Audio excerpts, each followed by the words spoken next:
ধোকা রান্না। এই রেসিপি যে একবার খাবে, আর আমরা কম বেশি ধোকার তরকারি কিন্তু সবাই পছন্দ করি। আর এই ধোকাটা কিন্তু একদম পুরো নিরামিষ খাবার। যারা যারা নিরামিষ খাবার খেতে পছন্দ করো তাদের আশা করি ভিডিওটা ভালো লাগবে। আর বন্ধুরা, তোমরা যে যেখান থেকে আমার ভিডিওটা দেখছো অবশ্যই কিন্তু কমেন্টে জানাবে। হ্যালো বন্ধুরা, গুড মর্নিং। সবাই কেমন আছো? আশা করি তোমরা সবাই ভালো আছো, সুস্থ আছো। তো আজকে আমি চলে এসেছি আমি কবিতা, আর কবিতা চ্যানেলে তোমাদের সবাইকে স্বাগত বন্ধুরা নতুন ভিডিওর জন্য। আজকে ভিডিও হবে ধোকা রেসিপি। তোমার টাইটেল থাম্বনেল দেখে আশা করি বুঝতে পেরে গেছো। তো দেখো, আজকে আমি ধোকা রান্না করব, আর এই ধোকা রেসিপি তোমাদের সঙ্গে শেয়ার করেছি। আশা করি ভিডিওটা দেখলে তোমাদের অবশ্যই ভালো লাগবে।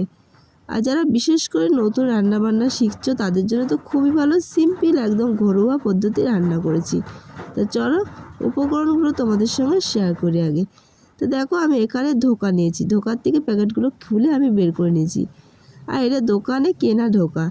এই ধোকার রেসিপি কিন্তু খেতে খুব ভালো হয়। তো প্রথমে দেখো, আমি এখানে কড়াইতে গরম জল বসিয়ে দিয়েছি, জলটা গরম হয়ে গেছে। এর ভেতরে ধোকাটা আমি ঢেলে দেবো। আস্তে আস্তে পাউডারটা দিতে হবে, খুন্তি দিয়ে নাড়া দিতে হবে। কিন্তু যেহেতু আমি একা একাই ভিডিওটা করছিলাম তাই জন্য আমি নাড়াতে পারিনি। তোমরা যদি কি রান্না করে এক হাত দিয়ে ঢালবে, এক হাত দিয়ে নাড়া দেবে, তাহলে জিনিসটা দলা পাকবে না। আর আমি অনেকটা করেছি বলে আমার দলা পাকিনি। আমি যেহেতু 2 প্যাকেট করেছি, 2 প্যাকেট করে এর মধ্যে নাড়া দিয়েছি। দেখো এরকমভাবে খুন্তি দিয়ে আস্তে আস্তে নাড়া দিতে লাগলে জলের সাথে পুরো ধোকাটা মিশে যাবে। তারপর দেখো, আমি এখানে আর এক প্যাকেটও দিয়ে দিয়েছিলাম, 2 প্যাকেট দিয়ে দিয়েছি। 2 প্যাকেট দিয়ে আমি নাড়া দিয়াতে তারপর দেখো পুরো আমার ধোকাটা কিন্তু চাপ হয়ে গেছে। তারপর দেখো আমার এখানে এই যে পুরো এরকম ঘনত্বটা এরকম ঠিক রাখতে হবে, আর সুন্দর করে কিন্তু জলের সাথে মিশিয়ে নিতে হবে, নাহলে কিন্তু ধোকার রেসিপি খেতে ভালো লাগবে না। তারপর দেখো এই যে আমি নিচের দিকে হালকা হালকা দই লাগছে, মানে এটা আমার পুরো পারফেক্ট হয়ে গেছে। তারপরে কড়াইতে এই থালাতে একটুখানি তেল দিয়েছি, সাদা তেল দিয়ে আমি এটা হাতের সাহায্যে থালাটায় সুন্দর করে তেলটা মাখিয়ে তারপর ধোকাটা আমি এর উপরে তুলে দেবো। তো দেখো এরকমভাবে থালার মধ্যে আমি সাজিয়ে নিয়েছি। আর দেখো দেখতে কীরকম লাগছে বলো তো, মাখা সন্দেশের মতো না? হ্যাঁ, এরকমভাবে রাখতে হবে। রেখে ঠান্ডা হয়ে গেলে এটা পুরো জমে যাবে। তারপরে এটা হালকা করে তোমার আমি ওখানে গরম জল বসিয়ে দিয়েছি। ওই উনুনে যেখানে আমি ধোকাটা আগে নাড়াচাড়া করেছি ওর ভিতরে অনেকটা লেগেছিলো, তার জন্য একবারে আমি জলটা বসিয়ে দিয়েছি, আর এটা গরম জলে রান্না করব ধোকাটা। তারপর দেখো আমার এটা কিন্তু ঠান্ডা হয়ে গেছে। এটা আমি এবার সুন্দর করে কেটে নিতে হবে, একদম পুরো তোমরা তোমাদের মর্জি মতন কাটতে পারো। এটা তেকোনাও করতে পারো, চৌকো করেও কাটতে পারো, তোমাদের পছন্দ মতন এটা কিন্তু কেটে সাইজ করে নেবে। তা আমি এটা তিকোনা করেই কেটে নেব, কারণ আমার তিকোনা ধোকা এটা দেখতে ভালো লাগে, তাই জন্য আমি তিকোনা করে কাটবো। নিমকির সাইজ যেটা বলে, নিমকির সাইজে আমি কেটে নেব। দেখো এই যে আমি এই যে খুন্তি দিয়ে হালকা করে দেখে দিচ্ছি আমি এরকমভাবে কাটবো। তা চলো আমি এটা কেটে তারপর তোমাদের সঙ্গে দেখা করছি।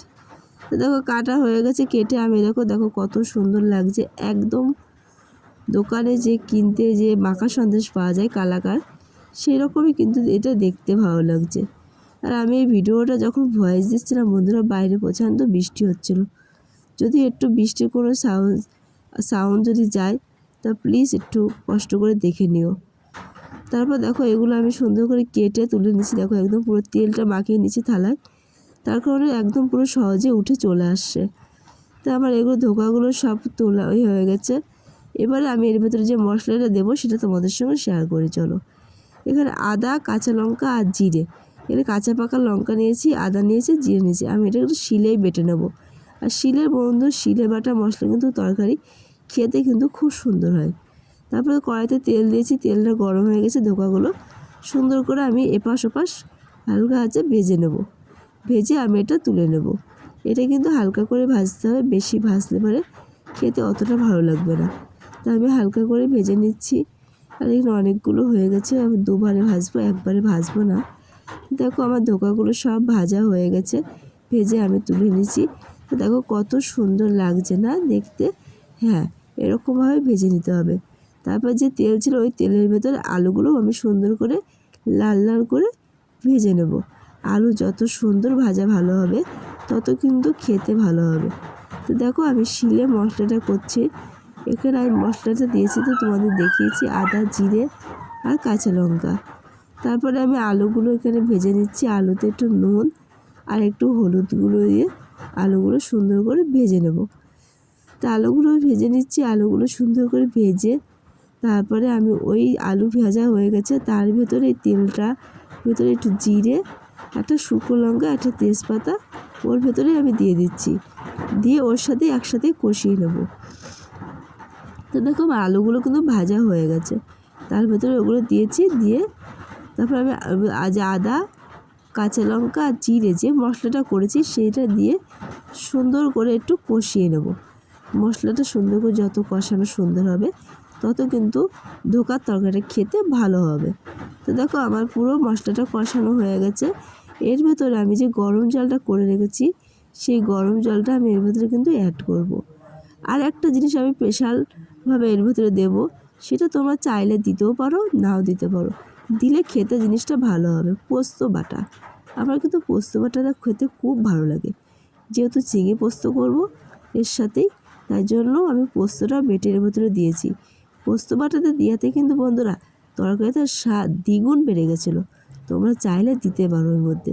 দিয়ে একবার করে খেয়ে কমেন্টে জানাবে যে রেসিপিটা তোমাদের কেমন লেগেছে। আশা করি তোমাদের ভালো লাগবে রেসিপিটা। একদম নিরামিষ ঘরোয়া পদ্ধতি রান্না, সবাই কিন্তু আমরা পছন্দ করি। আর এই তরকারিটা আমাদের বাড়িতে সবাই খেয়ে বলেছে দারুণ হয়েছে। কিন্তু তোমরাও চাইলে বাড়িতে একবারের জন্য ট্রাই করতে পারো, ট্রাই করে দেখতে পারো কেমন হয়েছে। যদি খারাপ লাগে তবুও কমেন্টে জানাবে, আর যদি তোমাদের ভালো লাগে সেটাও কমেন্টে জানাবে। তারপরে আমার ঝোলটা ফুটে গেছে, আলুটাও সেদ্ধ হয়ে গেছে। তার ভেতরে আমি ওই ধোকাগুলো দিয়ে দিচ্ছি। ধোকাগুলো দিয়ে একটু নাড়াচাড়া দিয়ে একটু ঝোলটা কমিয়ে নেব, যাতে করে কী হবে ধোকাটা সুন্দরভাবে ঝোল, তেল, মশলা সব কিছু ঢুকে যাবে, খেতেও ভালো লাগবে। তারপর এর ভেতরে একটুখানি গরম মশলা দেব। গরম মশলা দিয়ে আমি তরকারিটা নামিয়ে নেব। আর বন্ধুরা আমি কিন্তু এখানে একটুখানি ঘি ব্যবহার করেছি, সেটা তোমাদের দেখাতে ভুলে গেছিলাম। তো তোমরা যদি চাও তাহলে এর ভেতরে ঘি যদি পছন্দ করো তাহলে তোমরা ঘিটা দিতে পারো। নিরামিষ তরকারিতে কিন্তু ঘি দিলে কিন্তু খেতে কিন্তু ব্যাপক লাগে। তো দেখো আমার মিট মশলা, গরম মশলা দিয়েতে তরকারি কালার কিন্তু চেঞ্জ হয়ে গেছে। কাঁচা লঙ্কার তরকারি মনে হচ্ছে যে কাঁচা লঙ্কার তরকারি। তো দেখো আমি তরকারিটা আমার হয়ে গেছে, আমি এখানে নামিয়ে নিলাম। নামিয়ে তারপর তোমাদের সঙ্গে সঙ্গে দেখাচ্ছি তরকারিটার রঙটা কেমন হয়েছে। যদি তোমাদের ভালো লাগে ভিডিওটা লাইক, কমেন্ট, শেয়ার করে নতুন হলে চ্যানেলটা সাবস্ক্রাইব করে পাশে থেকো।